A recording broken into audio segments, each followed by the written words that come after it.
तो समझने वाली बात यह है कि हर किसी की लाइफ में नार्सिसिस्ट नहीं आता।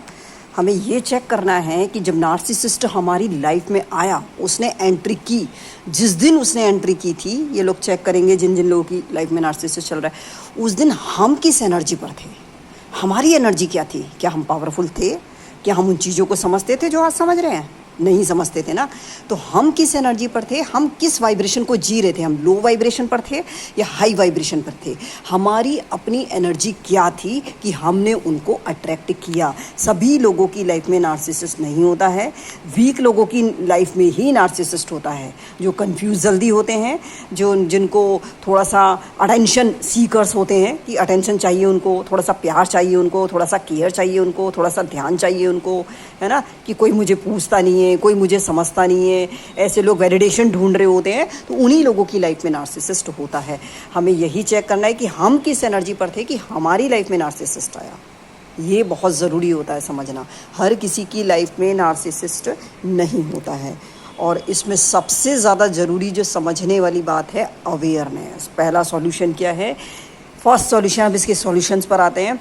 अवेयरनेस कि पहले तो जाग जाओ, पहचानो नार्सिसिस्ट कौन है, उसको पहचानो और जानबूझ करके उसको फ़ोन से, अपने मैसेजेस से, अपने कॉल से, अपने अंदर से उसको निकालो। केवल बाहर से नहीं, उसको अपने अंदर से निकालो। अवेयर हो जाओ। जितनी जितनी हमारी अवेयरनेस होती है, जितनी जितनी हमारी जागृति होती है, नार्सिसिस्ट हमारी लाइफ से जाता चला जाता है, जाता चला जाता है। अवेयर होना बहुत ज़रूरी है कि अवेयरनेस ही पहली इसमें की है या पहला साधन है कि अवेयर हुए बिना, जागे बिना जागे हम इसको नहीं निकाल सकते। कदम कदम पर जागना है कि ये नार्सिसिस्ट पर्सन है, ये नार्सिसिस्ट पर्सन है, उसको पहचान लेना है। हमने पहचाना और उस पर काम करना शुरू कर दिया। दूसरा सॉल्यूशन, डोंट रिएक्ट मत करो। जब जब नार्सिसिस्ट तुमसे बहस कर रहा हो, तुम्हें मैसेज कर रहा हो, तुम्हें कॉल कर रहा हो, तुम्हें हर्ट कर, उसको रिएक्ट मत करो बिल्कुल भी। ना उसके सामने कोई बहस करो, ना उससे लड़ो बिल्कुल भी।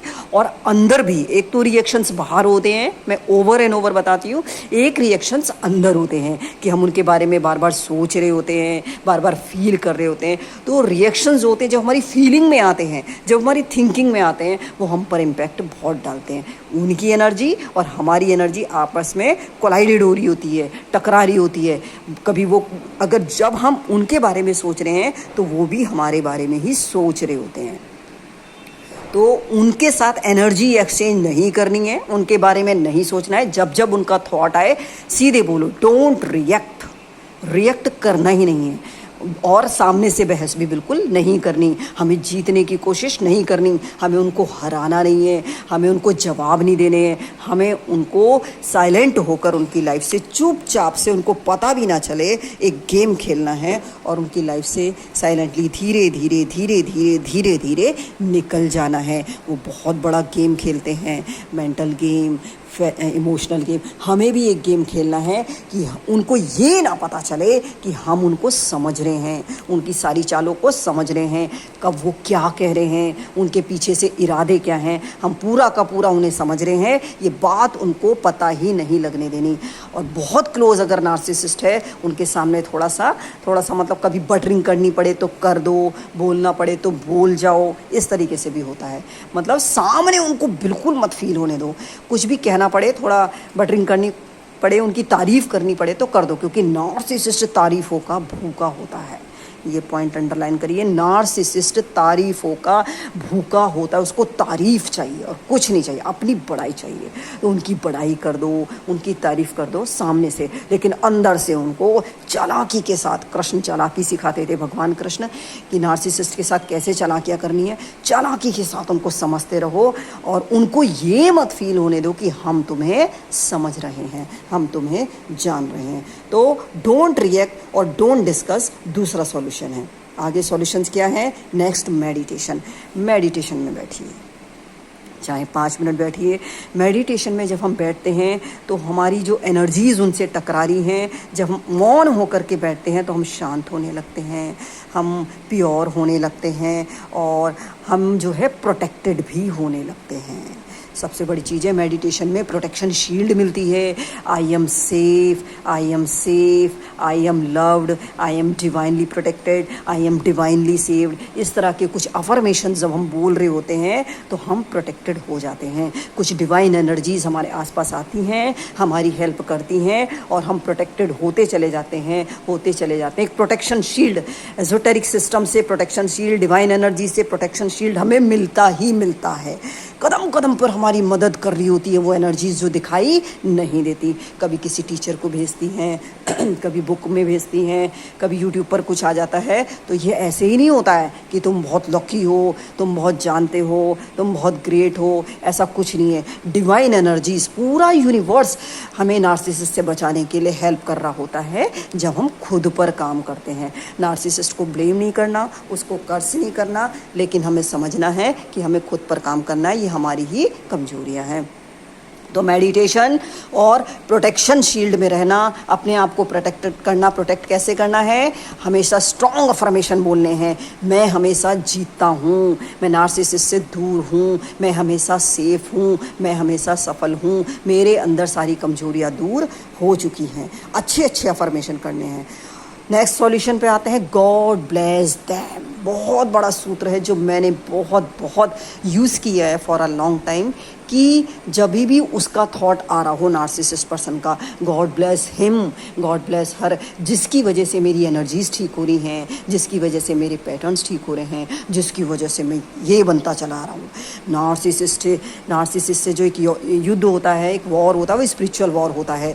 और जब आप उस युद्ध से 10 साल बाद या 5 साल बाद निकल रहे होते हैं, तो हम उन लोगों को, जब हम निकलते हैं तो हम पावरफुल बनते हैं, हम डिवाइन बनते हैं, हम खुद ही गॉड बन रहे होते हैं। एक तरीके से हम डिवाइन बन रहे होते हैं और बहुत ज़्यादा पावरफुल बन जाते हैं। हमारे सारे पैटर्न्स ब्रेक हो गए होते हैं, हम हील हो गए होते हैं, हम सेफ हो गए होते हैं और सारे हमारी लाइफ के डोर्स खुल गए होते हैं। तो उन लोगों को गॉड ब्लेस देम, जिनकी वजह से मैं हील हुआ या हील हुई, जिनकी वजह से मेरी एनर्जीज ठीक हुई, मेरे पैटर्न्स ठीक हुए, मैं यहाँ तक पहुँचा, उनको भवतु समंगलम या गॉड ब्लेस देम एक सूत्र हमेशा रखना जब जब उनका थॉट आए। डोंट रिएक्ट, भवतु समंगलम, इस टाइप से बोलना है। तो हमें जो है इस तरह से कुछ सॉल्यूशंस हैं, अगर हम करते रहे तो ये सब सेल्फ वर्क है, अगर हम करते रहे तो नार्सिसिस्ट से हम बहुत जल्दी निकल जाते हैं, जो हमें करना ज़रूरी होता है। एक तरह का ये एनर्जेटिक अलाइनमेंट होता है हमारा, हमारी एनर्जीज जो डिस्टर्ब हो गई हैं पास्ट लाइफ्स में, हमारी चक्रास इम्बैलेंसेस हो जाते हैं, बैलेंस्ड हो जाते हैं। तो वो ये इस तरीके का, जब हम मेडिटेशन में बैठते हैं तो हमारे अंदर से सारे विकार निकल रहे होते हैं, हम उनको शुद्ध कर रहे होते हैं। तो नार्सिसिस्ट पर्सन कोई भी है, कैसा भी है, कितना भी वर्स्ट है, लेकिन ये समझना है हमें उसको कर्स नहीं करना, काम सारा खुद पर ही करना है, अपनी एनर्जीज़ को बैलेंस करना है मेडिटेशन में बैठकर, और इंटेंशंस रखने हैं कि मुझे अपनी लाइफ से इसको अब निकालना है, इरादा करना है पूरा का पूरा, उसको पास नहीं आने देना है, अवेयरनेस में रहना है और उसको पहचान लेना है और अपने केंद्र में स्थित रहना है। कोई भी बुरे से बुरा पर्सन है, अगर हम अपने केंद्र में स्थित हैं, अगर हम अवेयर हैं अंदर से, अगर हमारी जागृति हो गई है, तो नार्सिसिस्ट पर्सन खुद ही चला जाता है और दोबारा दूसरे नार्सिसिस्ट हमारी लाइफ में नहीं आते हैं। तो हमें कुछ बाउंड्रीज बना लेनी है कि हम किन लोगों के साथ चलेंगे लाइफ में और किन लोगों के साथ नहीं चलेंगे, किन लोगों को हम अपनी लाइफ में कनेक्ट करेंगे, किन लोगों को नहीं कनेक्ट करेंगे, और अपनी क्लिनजिंग बराबर करते रहना है। वो मेडिटेशंस में होती है, इससे वो खुद ही चले जाते हैं। और नेक्स्ट चीज़ एक और है कि अपनी इनर वॉइस को हमेशा फॉलो करना है, कि हमारी इनर वॉइस लगातार हमें गाइड कर रही होती है कि इस पर्सन से बचो, यहाँ से निकलो, इसे मत सुनो, इसे मत बुलाओ, लेकिन हम इग्नोर कर रहे होते हैं। हमें अपनी इनर वॉइस को हमेशा सुनना है। अगर किसी नार्सिसिस्ट को हमें अलग करना है, इनर वॉइस को हमेशा फॉलो करिए। लाइफ में हमेशा ग्रोथ होती है, ना केवल नार्सिसिस्ट से बचने के लिए बल्कि और भी, यानी कि इनर वॉइस ही गॉड की वॉइस है, डिवाइन वॉइस है, अंदर ही ईश्वर है, बाहर कुछ भी नहीं है। और प्रेजेंट मोमेंट में रहना है। नेक्स्ट चीज़ है कि हमें प्रेजेंट मोमेंट, अगर हम प्रेजेंट मोमेंट पे हैं तो हमें उनके थॉट्स नहीं आते, हम उनके बारे में फील नहीं करते। हम डांस कर रहे हैं तो डांस में मगन हो जाएं, हम खाना खा रहे हैं तो खाने में मगन हो जाएं, हम चल रहे हैं तो एक एक स्टेप को देखें, नहा रहे हैं तो नहाने के मज़े लें। तो हम प्रेजेंट मोमेंट में जब हम जीने लगते हैं तो इस तरह के थॉट्स आने बंद हो जाते हैं, फीलिंग्स होनी बंद हो जाती हैं। इस तरह के लोग, टॉक्सिक लोग हमारी लाइफ से खुद ही चले जाते हैं। तो इस तरह के कुछ सॉल्यूशंस हैं जो हमने नार्सिसिस्ट पर समझे, जाने, और हम नार्सिसिस्ट पर अगर काम करेंगे तो हम कभी सफल नहीं होंगे। उनसे बहस नहीं करनी, उनसे कभी जीता नहीं जा सकता। इसलिए सारा का सारा वर्क जो स्पिरिचुअल पर्सन करता है, एक अवेयर पर्सन करता है, खुद पर ही करता है। सेल्फ वर्क करके वो बहुत आगे आगे आ गया होता है। और नार्सिसिस्ट ही नहीं, उसके बहुत सारे जो लेसन है लाइफ के, वो सारे के सारे कंप्लीट हो जाते हैं। इस तरह से पहले समझा जाए, फिर जाना जाए, फिर सारी की सारी प्रॉब्लम से बाहर हुआ जाए। Okay, thank you so much to listen me now. Take care everybody.